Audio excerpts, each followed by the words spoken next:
Welcome to my channel. I'm Gary Wiryawan, and today we're going to talk about this little camera, the DJI Pocket 2. Let's go!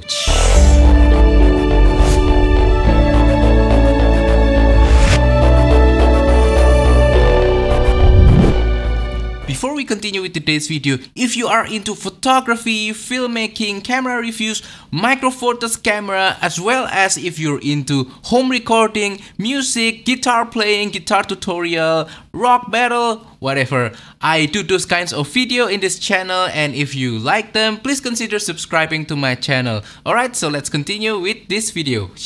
Alright, so DJI Pocket 2. Why do I want to talk about this small little camera when I already have a proper mirrorless camera like this Panasonic GX8? So the DJI Pocket 2 is a small, portable little camera that is aimed for prosumer kind of market with built-in gimbal for the ultimate smoothest stabilization on your video footage. This camera is aimed for travel videos mostly, as well as for vlogging, but it can also do a little bit of still photography as well, so it's not just a video camera. So the DJI Pocket 2 is a camera of a class of its own. It's not trying to compete with a mirrorless camera or your smartphone or action camera. It's simply just a camera with its kind of unique functions. The DJI Pocket 2 is not really aimed toward professional kind of people, you know, it's not a professional camera.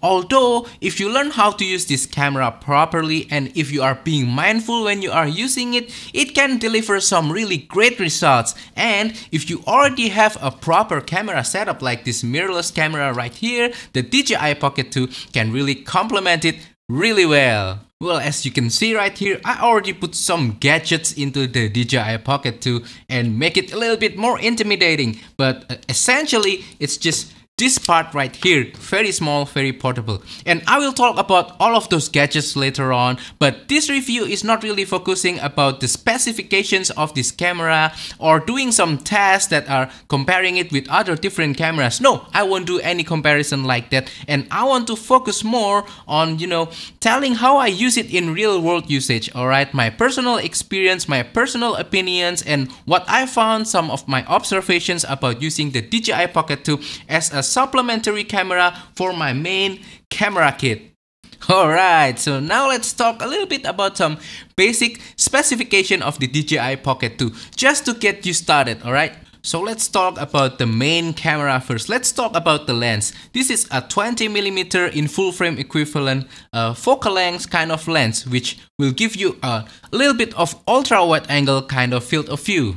The main sensor inside this camera is 1/1.7 inch kind of sensor, which is small and doesn't really do well in low light situation, but it is actually quite respectable when compared to other small sensor camera. Now let's talk about the gimbal. The gimbal is, wow, very smooth. I can just dance with it and it'll generate a pretty smooth video footage. And it's pretty advanced too. You can do FPV mode, which will basically follow the movement of your hand. And it can also do tilt lock so that your horizon will stay level. And it also has that very advanced follow mode, which I don't use a lot, but it's very useful when I got the chance to use it. For monitoring, there's no viewfinder on this camera, and even if there's one, it'll look very funny when you use it, like this. It's just not gonna look very well.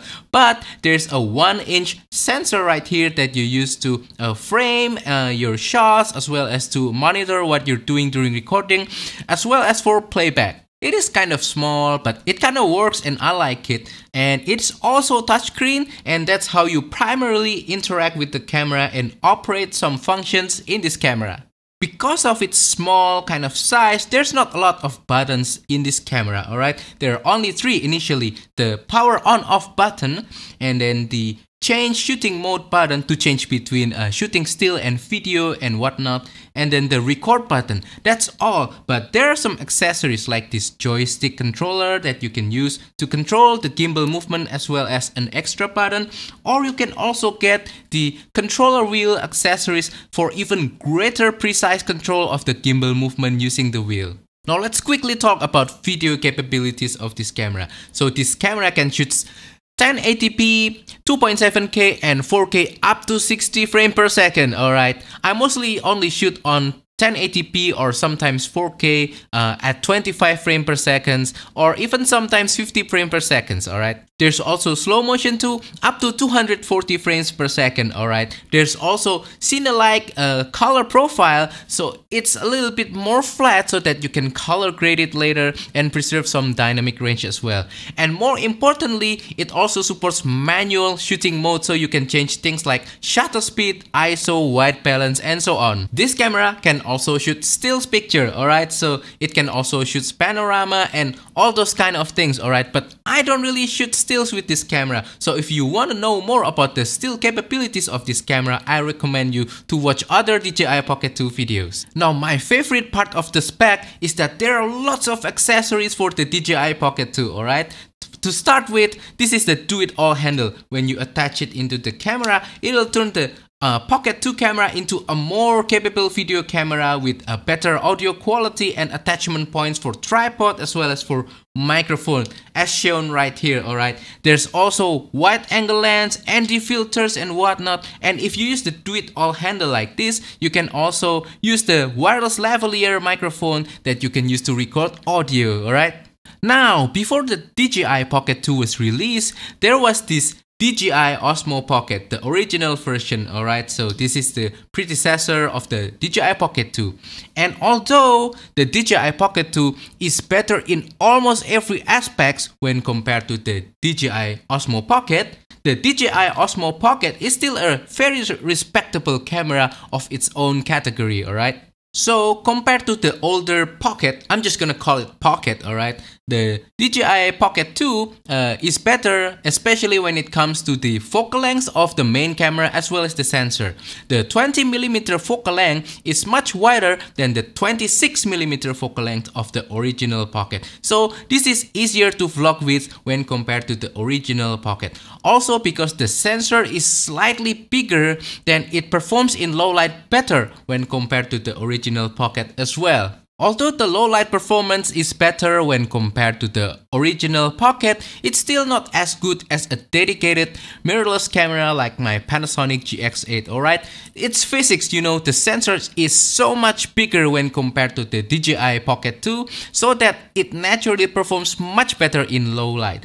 But that doesn't mean that the original DJI Osmo Pocket is bad, it's still good enough for my needs. One thing about the DJI Pocket 2 that I love the most is the ability to attach the do-it-all handle, this guy right here, which is not compatible with the older Osmo Pocket, alright? It's so unfortunate, alright? But this thing really enables me to do so many things. For starter, you can attach tripod using the dedicated tripod socket underneath, and it also has better microphone in here as well as microphone input, so I can attach things like this Rode Video Mic Me microphone to get a better run and gun kind of audio, and also it'll act as a wireless receiver for this wireless lavalier microphone that comes with it, alright, in the creator combo. Now, although it seems like the DJI Pocket 2 is the clear winner right here, I just want to say quickly that the DJI Osmo Pocket is still a good camera, alright? It's still useful for me. The 26mm focal length can sometimes complement the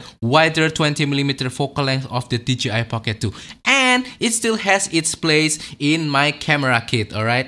Alright, now I want to share a little bit about my experience of using the DJI Pocket 2 for almost 1 year, alright? Now, as previously mentioned, this is geared toward people who are traveling, you know, prosumer kind of a camera. And naturally, I use it for traveling as well. Although I haven't really traveled this year to anywhere, I did went to a staycation with my wife and I bring this camera along to record some footage, and it was really wonderful. And although I use it mostly for B-roll kind of clips, you know, to record supplemental clips to create a video, I also use it for my main A-roll camera as well to make my YouTube video of comparing telephoto lenses for Micro Four Thirds camera. And you can check that video on the link above, alright? Besides for traveling, I also use this camera to shoot for commercial kind of video, you know, for promotional marketing materials in my office, and it really worked wonderfully. The footages coming out from the DJI Pocket 2 blends really well with my main camera, so it really works wonderfully and it really complements each other beautifully. Because of the 20mm focal length, which is pretty wide, as well as the gimbal movement, which is very smooth and very stable, I can get a really different kind of perspective when I'm shooting video with this camera, and it's a very useful thing, you know, getting different perspective. It's very important. In summary, it works really well as both my A-roll and B-roll camera. It's a great A-roll camera for traveling, for vlogging, for getting, you know, the shot of you talking when you're walking around, that kind of thing, alright? And for B-roll, it is very good to get that unique different perspective and blending it with your other cameras. Because the DJI Pocket 2 is such a small, lightweight, easy to carry around camera, I always have my DJI Pocket inside my EDC work bag every day, alright? And even if I don't go to work, I still sometimes bring my DJI Pocket 2 either inside my pocket, as the name suggested, or inside my travel bag. Now, in my personal experience, I almost always have the do-it-all handle attached permanently about 99% of the time to the DJI Pocket 2, alright? Because it just improves a lot of things, especially when it comes to performance as well as audio quality of this camera. And the only time when I took it off is when I store my DJI Pocket 2 inside my pocket. Now, for the main microphone for my DJI Pocket 2, I almost always use this guy right here, the Rode VideoMac. This is a small microphone designed to use for smartphone, alright? However, because nowadays smartphone doesn't have the 3.5mm audio jack anymore, it's just so sad, you know, I cannot use it on my phone. But good news, I can still use it with my DJI Pocket 2 and it works wonderfully, alright? The sound quality coming out from the DJI Pocket 2 using this microphone is top notch. And if I am in a noisy environment or if I move a lot and I'm away from the camera, then I will use this guy right here. This is the DJI wireless lavalier microphone, which comes together with the do-it-all handle on the creator combo kind of package when I purchased the DJI Pocket 2. And this guy right here is really nice. The audio quality is good, the transmission range is quite enough for me, especially for my needs, alright? And I just enjoy using it, alright? Also, 99% of the time, I will have this guy right here. This is the controller wheel that I purchased for my older Osmo Pocket, and it now attaches almost permanently to my DJI Pocket 2. The reason why I love to have this in my DJI Pocket 2 is because now I can make precise gimbal movement using this controller wheel. Alright, now that you already know how I use my DJI Pocket 2, I want to tell you a little bit about some of the things that I really love and enjoy from the DJI Pocket 2. Overall, I'm very happy with the DJI Pocket 2 performance, image quality and usability. It is now an integral part of my camera arsenal. In the context of this camera, I really think that the image quality is really good. It is above average and the video quality is definitely above my smartphone video quality. That is because of the sensor and the lens as well as the gimbal, which makes everything looks really good, smooth, stable and almost professional. There's just no comparison when you are talking about real gimbal stabilization, alright? It's just so smooth even when compared to software stabilization like what they're using in smartphones, or lens and sensor stabilization like what they're doing on mirrorless camera. It's just no comparison. This is way much more stable and smooth. I'm also very pleased with the do-it-all handle. It improves the audio quality of the built-in mic as well as enabling me to use external microphone, which really brings it almost to the same usability of a proper mirrorless camera, alright? It's now comparable, almost. As I mentioned earlier, this camera is really small, lightweight, easy to carry around, very portable, and I really enjoy that because it enables me to just carry it anywhere and record smooth, stable, impressive video footage with it, alright? And as I mentioned earlier, there's some manual control. You can change ISO, you can change shutter speed, white balance, and that makes it really special and a really welcome addition to this camera because not a lot of prosumer camera of this grade can do manual control. Alright, so I really appreciate it. Alright, now I talk about all the good things about this camera. Now let's talk a little bit about the bad things, alright? First thing that I don't really like is the touchscreen, alright, because it is small, it is fiddly, alright, it's very difficult to use, and sometimes you just press the wrong thing on the screen, but that's just because it is a portable camera.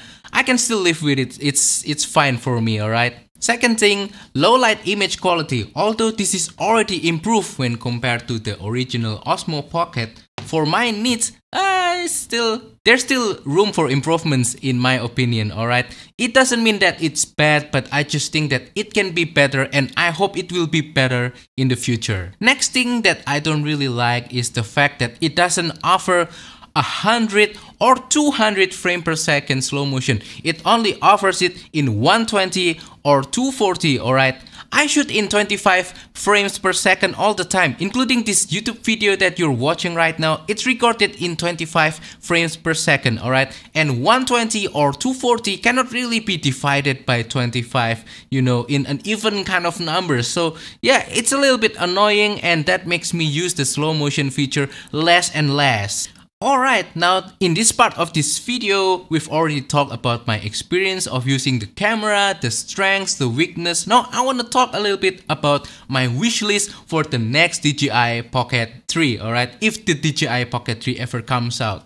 And first thing that I want from the DJI Pocket 3, of course, is the better low light performance, alright. I already love the DJI Pocket 2 so much. I love this form factor, I love the focal length, I love everything about it. And I want the low light image quality to be better than this, alright, so that it becomes more usable, less noise, more detail when I'm shooting in lower light condition. Next wish list for the next DJI Pocket 3 is that I wish that the camera will have a little bit of weather resistant capabilities, alright, just to handle a little bit of light rain, light drizzle, a little bit splashes of water, alright.